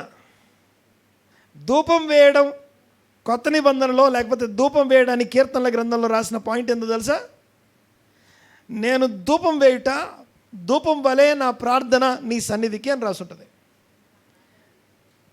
ఓకే, దినానికి ఎన్నిసార్లు ధూపం వేస్తారు తెలుసా? ఆ ధూపం వేసే సమయాన్ని ఏమని పిలుస్తారో తెలుసా? ధూపం వేసే సమయాన్ని ఏమని పిలుస్తారో తెలుసా? ప్రార్థన కాలం అంటారు. అనండి ఒకసారి, కొంచెం గట్టిగా మాట్లాడాలి. ఇంకోసారి, ధూపం వేయబడుతుందంటే ప్రార్థన చేయబడుతుంది అని అర్థం. ఆ ప్రార్థన చేసేవాడు ఎవరు పడితే వారు కాదు. మనం కూడా ప్రార్థన చేయడానికి మనకు అర్హత ఉందా అని అడిగితే ఏం చెప్తారు మీరు? మీకు అర్హత ఉందా ప్రార్థన చేయడానికి? My question. నాకు చెప్పండి ఒకసారి, నిజంగా ప్రార్థన చేస్తే మీ ప్రార్థన దేవునికి ఇష్టమా అసహ్యమా? కొద్దిగా ఆలోచించండి. మీకు ఇంకో వచనం జ్ఞాపకం చేస్తాను. ధర్మశాస్త్రం వినపడకుండా చెవిని తొలగించుకొని వాని ప్రార్థన దేవునికి హేయము, అసహ్యం. God hates that. అబామినేషన్ అని ఉంటుంది. నా దగ్గర తీసుకురావద్దాన్ని. ధర్మశాస్త్రం వినడం అంటే అర్థం ఏంటో తెలుసా? దేవుడు నాకేం చెప్తున్నాడో వినడానికి చెవి ఇవ్వడానికి సమయం లేదు. దేవుడు నాతోనేం మాట్లాడుతుండో వినటానికి, చదవడానికి టైం లేదు. కానీ నాకు కావాల్సినవి మాత్రం దేవునికి చెప్తాను. ఈ ప్రార్థన దేవునికి అబామినేషన్, హేయము అంటాడు. సో ఇది వినగానే అర్థమైపోద్ది, మనకు తెలిసిపోద్ది. ఎందుకంటే ధర్మశాస్త్రం ఏం చేస్తుంది తెలుసా? ధర్మశాస్త్రానికి ఉన్న ఒక స్పెషాలిటీ ఏంటో తెలుసా? నోరు మూసుకో అని చెప్తుంది. ఏమంటుంది? షటప్, నోరు మూసుకో. రోమపత్రిక 3:9 ఉందన్నమాట. 3:19 అనుకుంటా. చదవం ఒకసారి. ధర్మశాస్త్రం ప్రతి నోరు మూస్తుందట. ఎలాంటి నోరునైనా సరే మూసిపడేస్తుందట. ప్రతి నోరు, ఎలాంటి నోరైనా, ఎవరి నోరైనా సరే షటప్, నోరు మూసుకో అని చెప్పేది ఎవరంటే ధర్మశాస్త్రం మాత్రమే. ధర్మశాస్త్రానికి ఉన్నటువంటి శ్రేష్టమైన, అద్భుతమైనటువంటి ఆధిక్యత అది. షటప్, నోరు మూసుకో అని చెప్తుంది అది. తర్వాత చూడండి ఒకసారి, నోరు మూసుకో, నోరు మూయబడినట్లు సర్వలోకము దేవుని శిక్షకి పాత్రమగునట్లును ధర్మశాస్త్రము చెప్పుచున్న వాటిని ధర్మశాస్త్రంలో లోనైన వారితో చెప్పుచున్నదని ఎరుగుదుము. చాలు. సో నా పాయింట్ ఏంటంటే, ఈ నోరు మూసే ధర్మశాస్త్రం దేవుని సన్నిధిలో ప్రార్థన చేయడానికి మనం ఎవ్వరం కూడా అనర్హులం అయిపోతాం. కానీ మన ప్రార్థన మరి అదేం పాస్టర్ గారు ప్రార్థన దేవుడు వినండి, అయితే మా ప్రార్థన చెల్లదా, మా ప్రార్థనకి వాల్యూ లేదా, మరి అనవసరంగా ఇన్ని రోజుల నుంచి ప్రార్థన చేస్తున్నాను నేను. నీ ప్రార్థనకి వాల్యూ ఎప్పుడు వస్తుంది తెలుసా? లాస్ట్కి ఏమంటావు? కొంచెం గట్టిగానండి. ప్రభువైన యేసు క్రీస్తు నామములో in the merit of Jesus the Christ అని నువ్వు అంటావు కదా, అప్పుడు నీకు వాల్యూ వస్తుంది, నీ ప్రేయర్కి వాల్యూ వస్తుంది. దేవునికి స్తోత్రం. ఒక్కసారి ఈ విషయాన్ని ఈ యొక్క ధూపం అంటే ఏంటో కొద్దిగా అర్థం చేసుకోవాలి మనం. గమనించండి ఒకసారి. దేవుడు కృపగలవాడు అనండి ఒకసారి. దేవుడు అదేం పాస్టర్ గారు అందరినీ చంపేస్తూ ఉన్నాడు, ఆయన కోపం వచ్చేస్తుంది. విషయం ఏంటంటే పోయిన వారం కాక అంతకుముందు వారం మాట్లాడుకున్నా. దేవుని కృప అంటే ఒక గుణం కాదు, అది కృప అంటే ఏంటి? 13 గుణాలు అవి. 13 గుణాల కాంబినేషన్ కృప అంటాం అనండి ఒకసారి. 13 మస్సీ అట్రిబ్యూట్స్ అంటారు వాటిని. 13 గుణాలు. ఈ 13 గుణాలన్నింటినీ కలిపితే ఏమంటాం? కృప అంటాం. దేవుడు కృపగలవాడు. అందులో ఒక గొప్ప గుణం ఏంటో తెలుసా? దీర్ఘశాంతుడు. దీర్ఘశాంతుడు అంటే స్లో టు యాంగర్, కోపించుటకు నిదానించువాడు. తొందరగా కోపం రాదు ఆయనకి. మరి కోపం ఎందుకు వస్తుందంటే ఆ కోపించుటకు నిదానించువాని కూడా కోపం వచ్చినట్టు చేయగలరు వీళ్ళు. అంత పాప వీళ్ళలో ఉంది. ఏది దేవునికి కోపం తెప్పిస్తుంది? సనుగుట, గ్రంబ్లింగ్, సనగడం ఏదైతుందో అది దేవునికి కోపం రేపుతుంది. కోపించుటకు నిదానించువాడు అని పేరు కలిగిన వాడు కూడా కోపం తెచ్చుకునేవాడుగా మారిపోతాడు. అంత అయితే నా పాయింట్ ఏంటంటే ఆ కోపించుటకు నిదానించువాడు అనే కృప ఉంది. కృప, క్షమించే కృప, పాపాన్ని క్షమించే కృప, ఇవన్నీ ఉన్నాయి దేవునికి. అయితే మానవుడు పాపి అయి ఉండగా ఈ పాపి జీవితంలోకి దేవుని కృపను తీసుకొచ్చేది ఎవరంటే ఆ మధ్యలో ఉండే విజ్ఞాపనకర్త. మధ్యలో ఉండే విజ్ఞాపనకర్త. అంతేకాదు ఆ మధ్యలో ఉండే ధూపం వేసేవాడు. ధూపం వేసేవాని ఆధిక్యత అది. మళ్ళీ చెప్తాను. దేవుడు కృపగలవాడు, మానవుడు పాప దోషములతో నిండినవాడు, దుష్టత్వం చేత నిండిన వారం. ఇలాగ దుష్టత్వం చేత నిండినటువంటి మనందరము దేవుని కృపను ఎలా పొందుకుంటామంటే కృప మన జీవితంలోకి తీసుకొచ్చేది ఎవరంటే విజ్ఞాపనకర్తల ద్వారా, మధ్యలో నిలబడి మన కొరకు ప్రార్థించే వారి ద్వారా. మన కొరకు చేతులెత్తి ప్రార్థన చేయడం ఏదైతుందో సాయంకాల నైవేద్యం అంటాడు. ఓకే, అందరం చేతులెత్తి ప్రార్థన చేసామనుకోండి, సాయంకాల నైవేద్యం అంటే సాయంకాల నైవేద్యం అప్పుడు 3 గంటల నైవేద్యం అని అర్థం.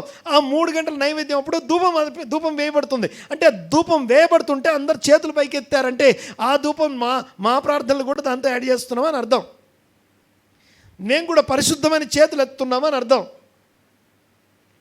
దేవునికి స్తోత్రం కలుగును గాక. చూడండి ఒకసారి ఈ ధూపం వేయడం. ఎన్నో కీర్తన ఇది? 140 చదవమా. 141 కీర్తన 2వ వచనం. 141 2వ వచనం. నా ప్రార్థన ధూపం వలెను, నేను చేతులెత్తుట సాయంకాల నైవేద్యం అర్పించిన తర్వాత ధూపం వేస్తారు. అది కూడా 3 గంటలకి. క్రొత్త నిబంధనలో పరిశుద్ధాత్మ చేత నింపబడ్డ తర్వాత అపోస్తలుల కార్యం 2వ అధ్యాయంలో అందరూ కూడా పరిశుద్ధాత్మ చేత నింపబడి భాషలతో మాట్లాడడం చదువుతాం కదా. ఇది చదివిన తర్వాత 3వ అధ్యాయంకి వచ్చేసరికి మధ్యాహ్నం 3 గంటలకి ప్రార్థనా కాలమున అని ఉంటుంది. అంటే మధ్యాహ్నం 3 గంటలన్నా, నైవేద్యం అర్పించే సమయం అన్నా, ధూపం వేసే సమయం అన్నా, ఇవంతా ఒకటే అంశం. ఇవన్నీ కూడా ఒకే విషయాన్ని తెలియజేస్తున్నాయి. ఏంటది అంటే ఆ సమయం అన్ని సమయాల కన్నా శ్రేష్టమైన సమయం. ఈ 3 గంటలు ఎప్పుడు వస్తుందో ఎప్పుడు పోతుందో తెలియదు మన జీవితాల్లో. Either work busy or sleepy. నిద్రలో కొట్టుకుపోద్ది, లేకపోతే పనిలో ఎప్పుడు వస్తుందో ఎప్పుడు పోతుందో తెలియదు. అలా వచ్చి అలా వెళ్ళిపోద్ది. కారణం ఏంటంటే ఆ మధ్యాహ్నం 3 గంటల సమయం అనేది దేవుని మందిరంలో ధూపం వేసే. అంతెందుకండి, మందిరం లేదు, ధూపం లేదు, అయినా సరే దానియేలు ఆ మందిరం తట్టు కిటికీలు తీసి మోకరించి ప్రార్థన చేస్తున్నాడు. ధూపం వేసే సమయానికి ప్రార్థన చేస్తున్నాడు. అంటే ధూపం వేసే సమయానికి అక్కడ ధూపం ఎవరు వేయకపోయినా ఏకీపిస్తున్నారు ఆ సమయానికి. ఆయనే కాదు, 3 అయిందంటే ప్రపంచవ్యాప్తంగా ఇదిగో అందరూ అటువైపు డోర్ ఓపెన్ చేసి ప్రార్థన చేయడం మొదలు పెడతారు. దేవునికి స్తోత్రం కలుగును గాక. ధూపం వేయడానికి ఉన్న ప్రత్యేకత అది. దహన బలి అర్పించి, నైవేద్యం అర్పించి, తర్వాత అతి పరిశుద్ధ స్థలంకి ముందున్నటువంటి ధూపవేదిక మీద ఆ యొక్క ధూప ద్రవ్యాన్ని వేసినప్పుడు, అంతేకాదు ధూపం వేయడం అంటే ప్రార్థన చేయడం అని చెప్పాను. అంతేకాదు ఇది చాలా శక్తివంతమైంది. ఎంత శక్తివంతమైందంటే కింద భూమి మీద దేవుని మందిరం యెరూషలేములో ఉంటుంది. ఈ మాట వినాలి ఒకసారి. మన ప్రార్థనలన్నీ కూడా, ఇండివిజువల్ ప్రార్థనలన్నీ కూడా ఏమవుతాయి తెలుసా? సమాజ ప్రార్థనలుగా మారుతాయి. ఇండివిజువల్ ప్రార్థనలన్నీ ఏమవుతాయి? అన్నీ కలిపి ఒకసారే అన్ని ప్రార్థనలు ఎక్కడి నుంచి పడితే అక్కడి నుంచి పైకి లేవు. అన్ని ప్రార్థనలు దేవుని మందిరానికి వెళ్ళి మందిరంలో ధూపం వేసే టైంకి పైకి లేస్తాయి. ఇక్కడ పైకి లేస్తే పరలోకంలో ఇంకో బలిపీఠం ఉంది. పరలోకంలో బలిపీఠం ఏదైతుందో అక్కడ కూడా ధూపవేదిక ఉంటుంది. అక్కడ ఉన్నటువంటి ధూపవేదిక మీద ధూపం నుంచి అది పైకి లేచినప్పుడు అక్కడ పరిశుద్ధుల ప్రార్థనలు ఉన్నాయని రాసి ఉంటుంది. ఆ బలిపీఠం దగ్గర ఏమున్నాయట? పరిశుద్ధుల ప్రార్థనలు. ఆ ధూపవేదిక చేరితే ఎప్పుడైతే ధూపం వేసే సమయం వస్తుందో ఆ ధూపాన్ని బట్టి అది దేవుని సన్నిధికి వెళ్ళి వెంటనే దేవుని జవాబులు వస్తాయట భూమి మీదకి. అయితే నా పాయింట్ ఏంటంటే ఈ ధూపం వేసేవాడు ఒక్కడే ఉంటాడు.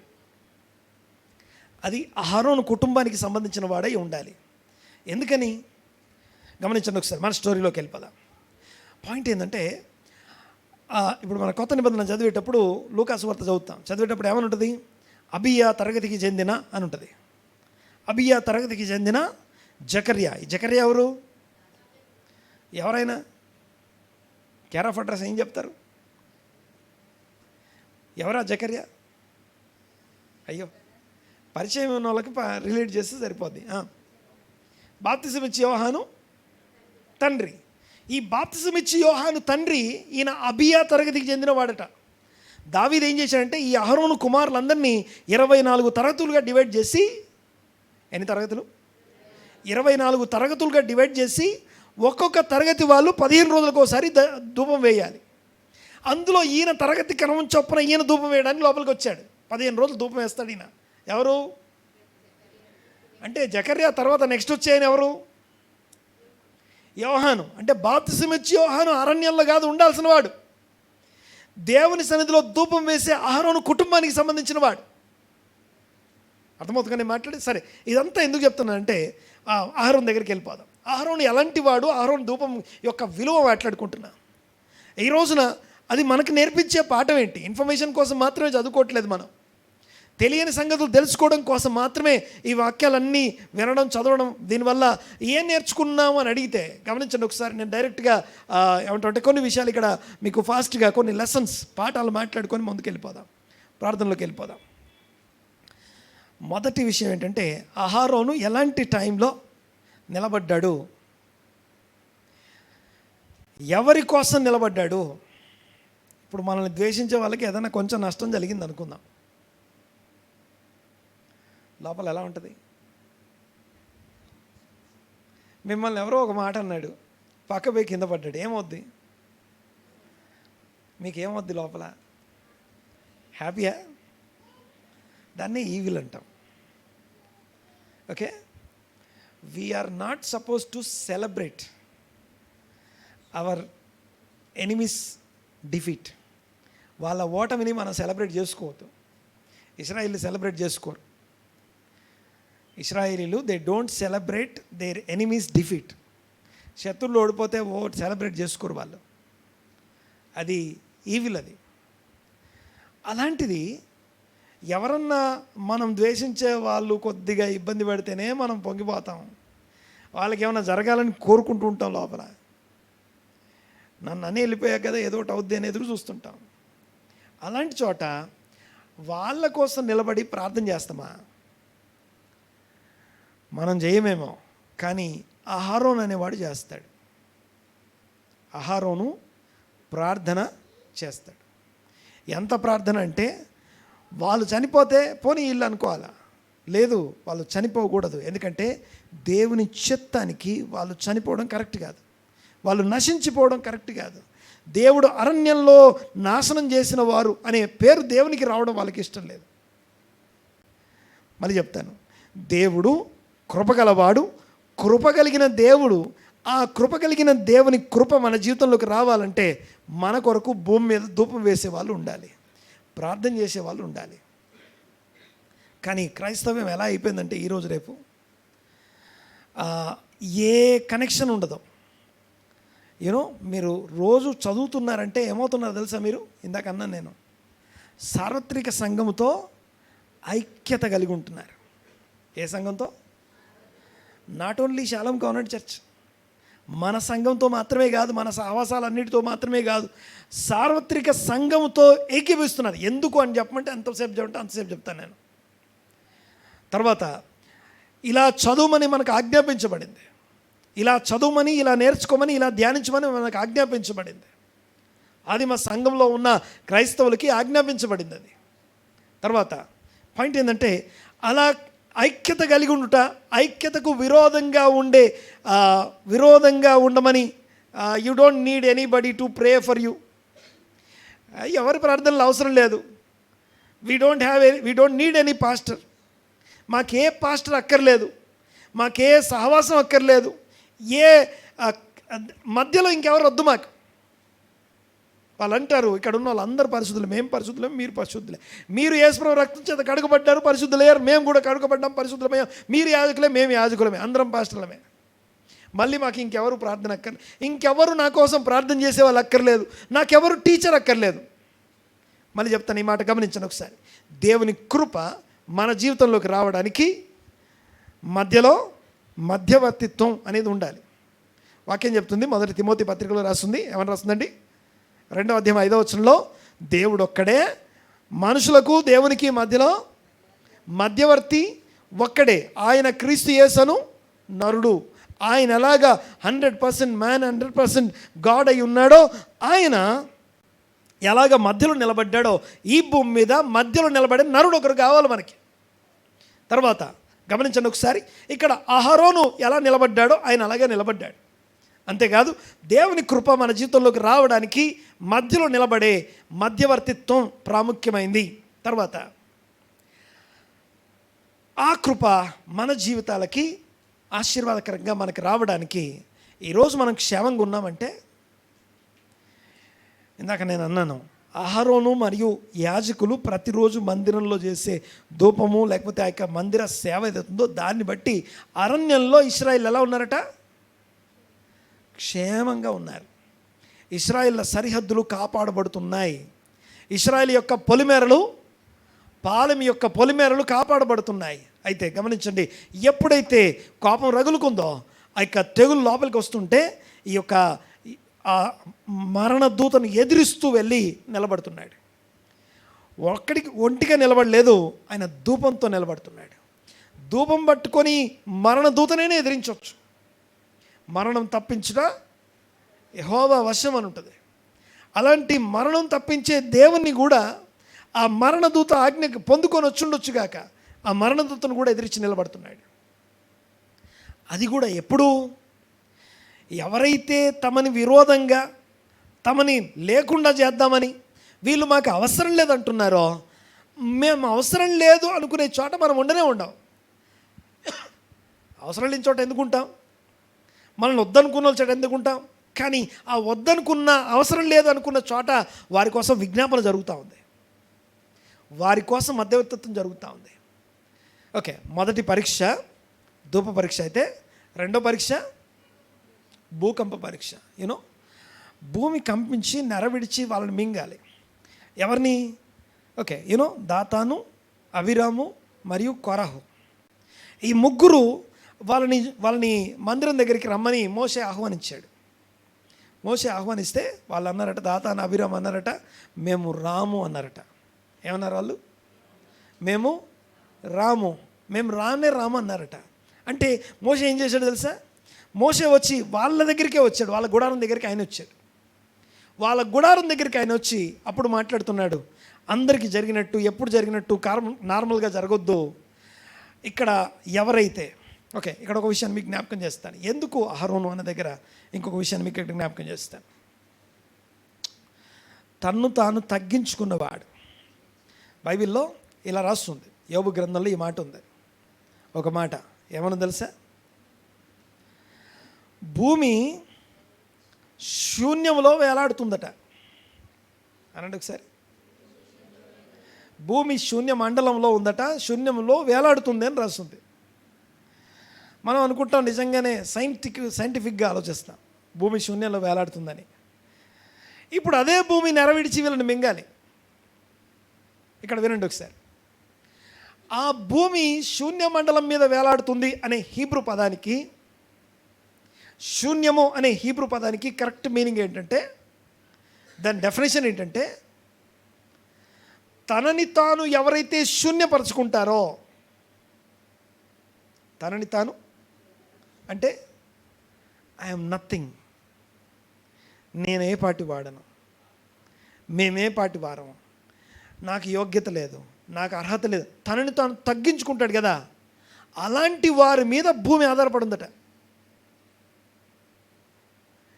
మోషే ఆహారంలో ఏమన్నారంటే, ఏలీము దగ్గర ఇశ్రాయేలు మాకు ఆహారం లేదని సనిగినప్పుడు ఆకాశం నుంచి మన్నా గురిచే ముందు అనమాట, దేవునికి వెళ్ళి చెప్పారు. దేవునికి వెళ్ళి ఇదిగో వాళ్ళ ఆహారం లేదని సనుగుతున్నారంటే వాళ్ళ సనుగులు నాకు వినబడ్డాయి అని దేవుడు చెప్తే అదే మాట తీసుకొచ్చి చెప్తున్నారు, ప్రజలతో అంటున్నారు, దేవుడే మీ సనుగులు వింటున్నాడు, మేము ఏ పాటి వారం. దావీదు అంటున్నాడు, నేను ఏ పాటి వాడను. యేసుప్రభు అంటున్న మాట, తన్ను తాను ఉపేక్షించుకొని తన సిలువనెత్తుకొని నన్ను వెంబడించువాడు, అట్లా కదా, తన్ను తాను ఉపేక్షించుకొని తన సిలువనెత్తుకొని వెంబడించువాడు నాకు పాత్రుడు. ఓకే, సో తన్ను తాను ఉపేక్షించుకోవడం అంటే తన్ను తాను జీరో చేసుకోవడం అని అర్థం. సెల్ఫ్ నల్లిఫికేషన్ అంటారు దాన్ని. అనండి ఒకసారి మాట. అంటే ఐఎమ్ నథింగ్ అని తగ్గించుకోవడం. మోషే, అహరోను, తర్వాత గొప్ప గొప్ప వాళ్ళందరూ, బైబిల్లో ఉన్నటువంటి గనులైన వారందరూ కూడా తమని తాము తగ్గించుకున్న వారే.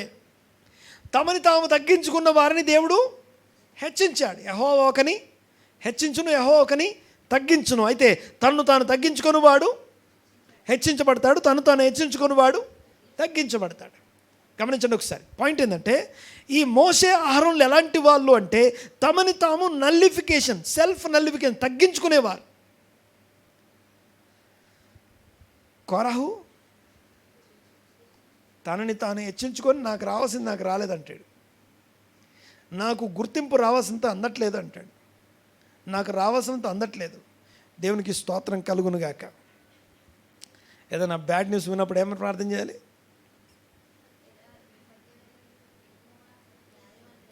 అమ్మా, న్యాయవంతుడైన సత్యదేవుడు స్తుతినందునుగాక. హీబ్రూలో చెప్పండి, అది మాత్రం అడగండి.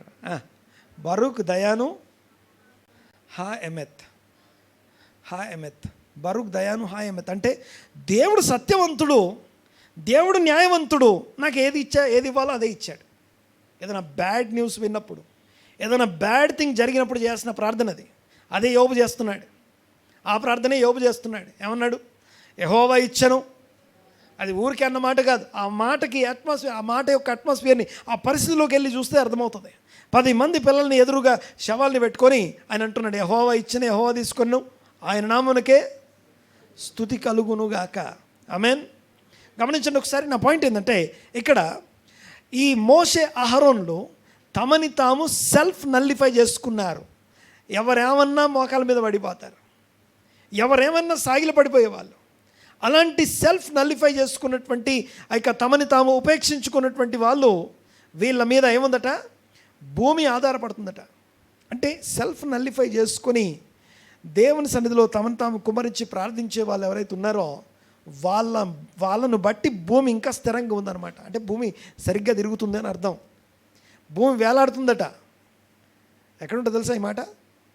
భూమి శూన్య మండలం మీద వేలాడుతుందనే మాట. యోబు గ్రంథం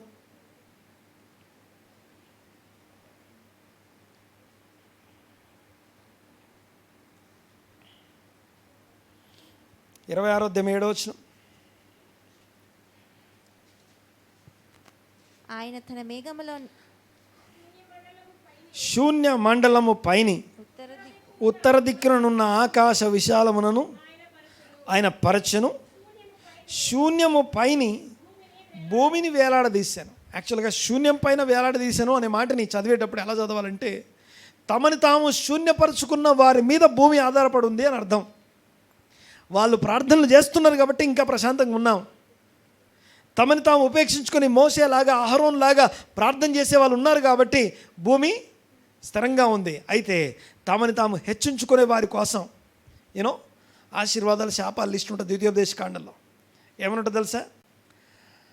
వారి కాళ్ళ కింద నేల, ఏమో పాస్టర్ గారు అవన్నీ మాకు తెలియదండి, ఎక్కడ ఉంటుందో కూడా తెలియదండి. ద్వితీయోపదేశ కాండం 28వ అధ్యాయంలో ఆశీర్వాదాలు శాపాలు రాసుంటాయి. అందులో శాపాల్లో ఒకటేంటంటే, వారి కాళ్ళ కింద ఉన్న నేల ఇనుములాగా ఉంటుందట, తల మీద ఉన్న ఆకాశం ఇత్తడిలాగా ఉంటుందట. అంటే ఇత్తడి ఇనుము అంటే ఎందుకు తెలుసా? ఇప్పుడు కాళ్ళ కింద కాంక్రీట్ వేసుకొని తిరుగుతున్నాం మనం. మన భూమిని కాంక్రీట్ చేసేసి సెలబ్రేట్ చేసుకుంటున్నాం మనం. అంటే భూమిని చంపేస్తున్నాం లిటరల్గా. కాంక్రీట్ అంటే అందులో ఐరన్ ఉందా లేదా? శాపాల్లో ఒక శాపం అది. ఏంటది? కాళ్ళ కింద నీల ఇనుములాగా ఉంటుంది. అంటే అర్థం ఏంటి? చచ్చిపోయింది అది. అది ఏం ఫలం ఇవ్వదు నీకు. భూమి ఏం ప్రొడ్యూస్ చేయకుండా దాన్ని చంపేశాం.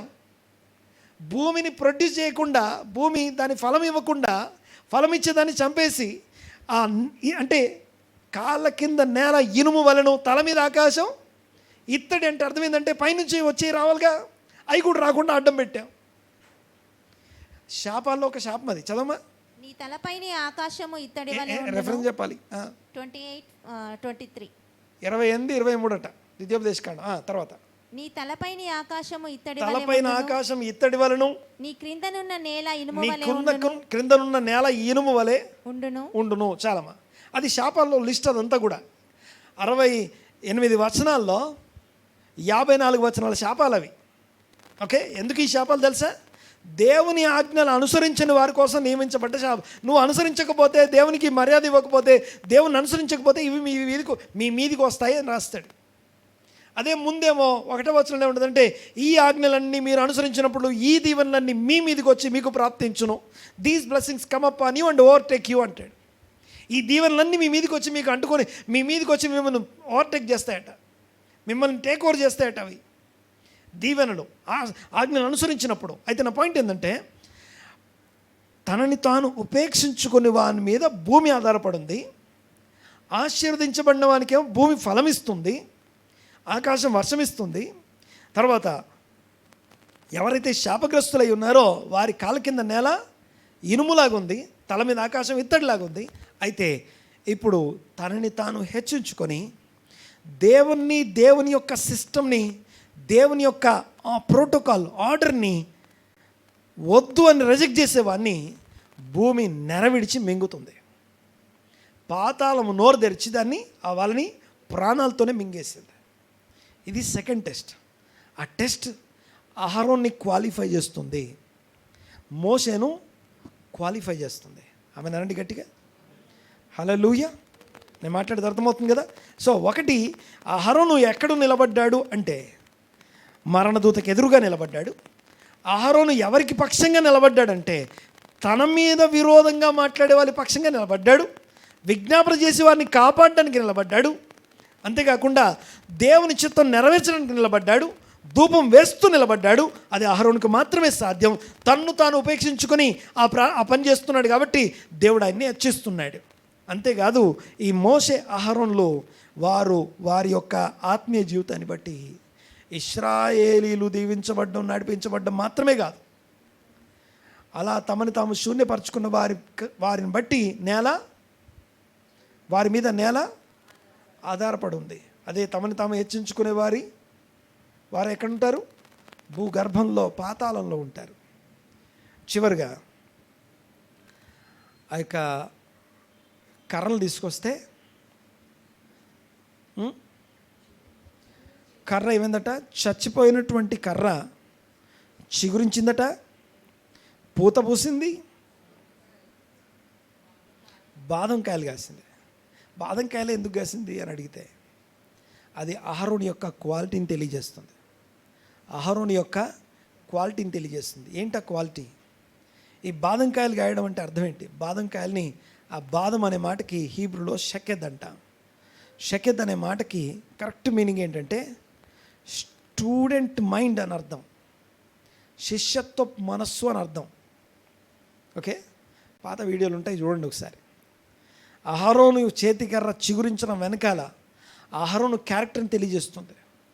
నిరంతర విద్యార్థి, అంతేకాదు ఆసక్తితో ఎప్పుడు నేర్చుకునే మనస్తత్వం ఎవరిది? అహరోనుది.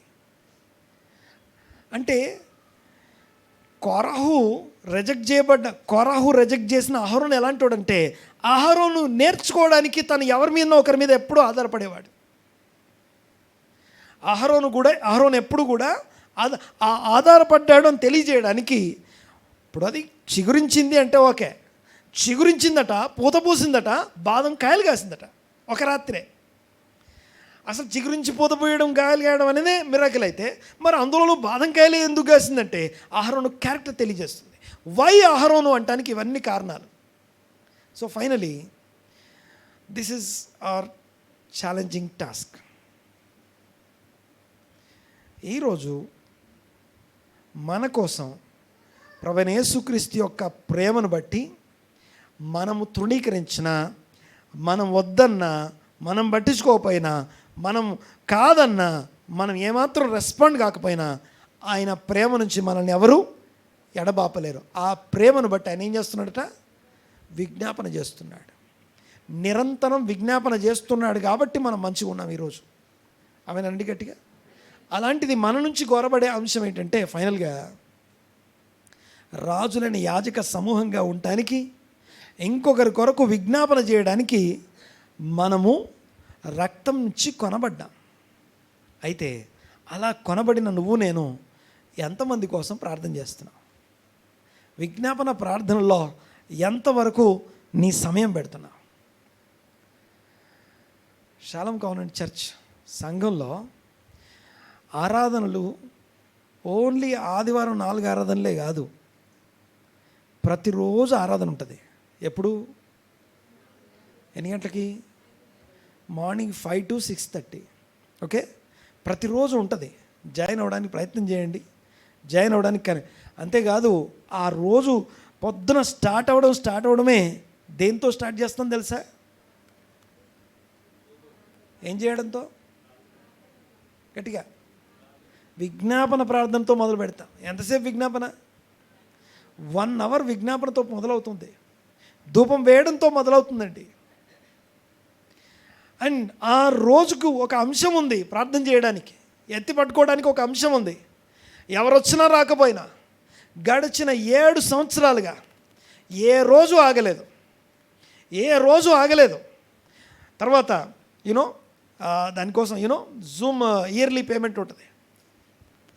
పేమెంట్ చేసే వాళ్ళు సపోర్ట్ చేస్తున్నారు, పేమెంట్ చేసి కంట్రిబ్యూట్ చేసే వాళ్ళు కంట్రిబ్యూట్ చేస్తున్నారు. వారి కంట్రిబ్యూషన్ బట్టి జూమ్ కంటిన్యూ అవుతుంది. అంతేకాకుండా ప్రతిరోజు పొద్దున్నే 5 నుంచి 6 దాకా ఒక పాయింట్ కోసం విజ్ఞాపన చేస్తూ మనం కళ్ళు తెరుస్తున్నాం, దేవునికి స్తుతి చెల్లిస్తూ విజ్ఞాపన ప్రార్థన చేస్తున్నాం. ఇదిగో సోమవారం రోజున ఏలికల కొరకు ప్రార్థన చేస్తాం, రాజుల కోసం, చట్టాలు చేసే వారి కోసం, ఆ యొక్క చట్టసభల్లో ఉండే నాయకత్వం చేసే ఎన్నిక చేయబడిన వారి కోసం ప్రార్థన. అంతేకాదు, ఆ చట్టాలు ఏవైతే ఉన్నాయో వాటిని అమలుపరిచే ప్రభుత్వ అధికారుల కొరకు ప్రార్థన చేయబడుతుంది. అంతేకాదు, ఆ యొక్క ప్రభుత్వ అధికారులకు సంబంధించిన ఆ చట్టాలకు సంబంధించిన ప్రపంచానికి తెలియజేసే మీడియా కోసం ప్రార్థన చేస్తాం. How much you are connected అన్నది మై ఛాలెంజింగ్ క్వశ్చన్. ఇది ఛాలెంజింగ్ టాస్క్ నేను మాట్లాడేది. గమనించండి ఒకసారి. అంటే మీడియా కోసం నేను ఎందుకు ప్రార్థన చేయాలి? మీడియా వల్ల అన్ని సమస్యలు వస్తున్నాయి అంటున్నావు కదా, నీ వంతుగా అందరం కలిసి ప్రార్థన చేద్దాం. భూమి మీద ఇద్దరు ఏకీపిస్తే అది ఇవ్వబడుతుంది అన్నాడుగా. ఉదయాన్నే జాయిన్ అవుదాం, ఏకీపించాం. మండే మీడియా కోసం, తర్వాత చట్టసభల కోసం, న్యాయ వ్యవస్థల కోసం, ఈ యొక్క 4 విషయాల కోసం మండే ప్రార్థన. మంగళవారం ఆల్ ద బ్లడ్ రిలేషన్ కోసం ప్రార్థన చేస్తాం. గ్యాబ్రియల్ ఆ పదం భలే పలుకుతాడు. ఏమంటాడు తెలుసా? ట్యూస్డే రక్త సంబంధికులు, ద బ్లడ్ రిలేషన్. అదే డిఫరెంట్గా పలుకుతాడు ఆయన. ఒక్కో రోజు ఒకరు లీడ్ చేస్తారు కదా.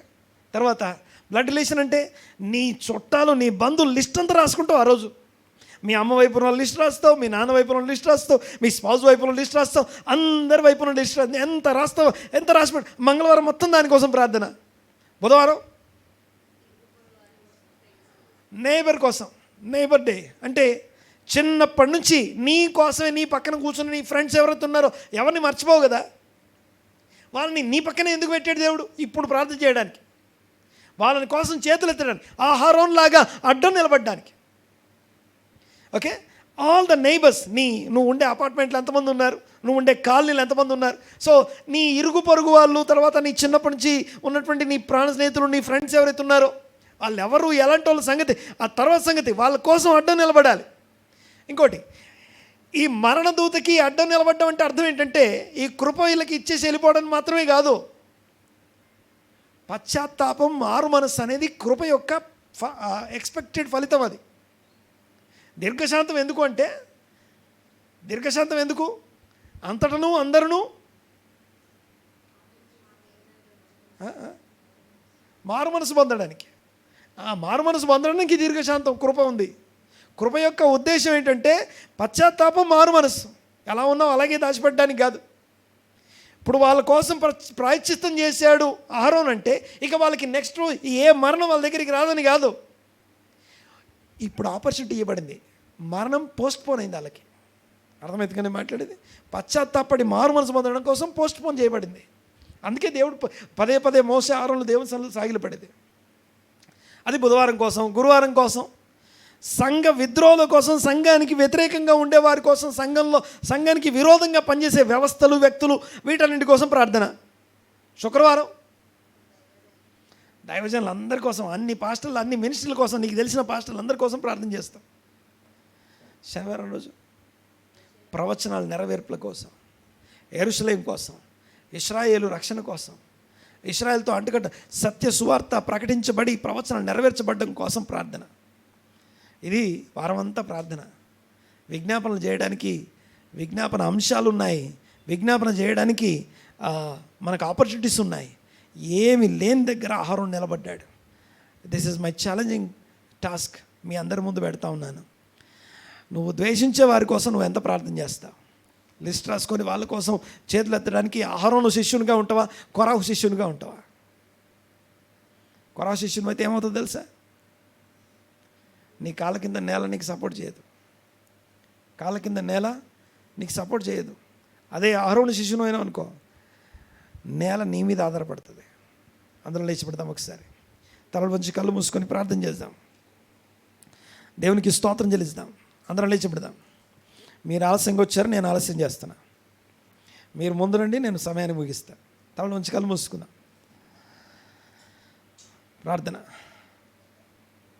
ప్రార్థన చేసుకున్నాం. తలలు వంచి కళ్ళు మూసుకుందాం. పరమ తండ్రి, మహోన్నతుడా, కృపగల దేవా, మీకు వందనాలు.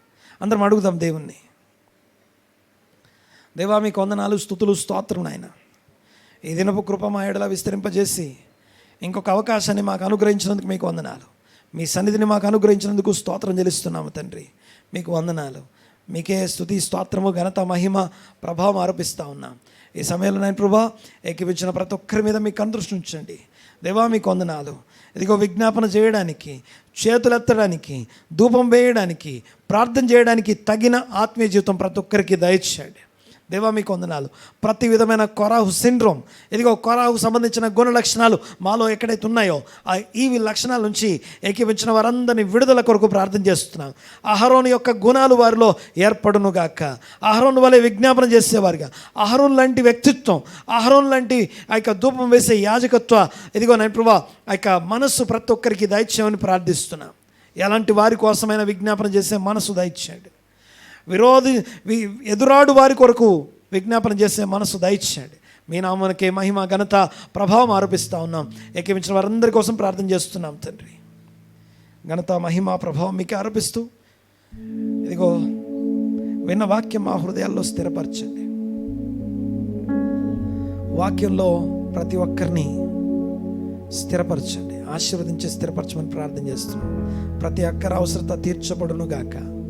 ఘనత మహిమ ప్రభావం మీకే ఆరోపిస్తూ ఈరోజు విన్న వాక్యంలో ఉన్న ఛాలెంజింగ్ టాస్క్ విషయంలో దాన్ని నెరవేర్చడానికి అవసరమైన కృప ప్రతి ఒక్కరికి దయచేయండి. ఎవరెవరైతే ఛాలెంజ్ యాక్సెప్టెడ్ అని తీసుకొని ఇదిగో దానికోసం ఇదిగో తమ పని, తమ యొక్క సమయాన్ని, తమ యొక్క ఆలోచన నిలుపుతున్నారు, వారిని దర్శించండి, ఆశీర్వదించండి. ప్రభువా మీకే స్తోత్రం చెల్లిస్తా ఉన్నా. మీ నామానికే మహిమ ఘనత ప్రభావం ఆరోపిస్తా ఉన్నా.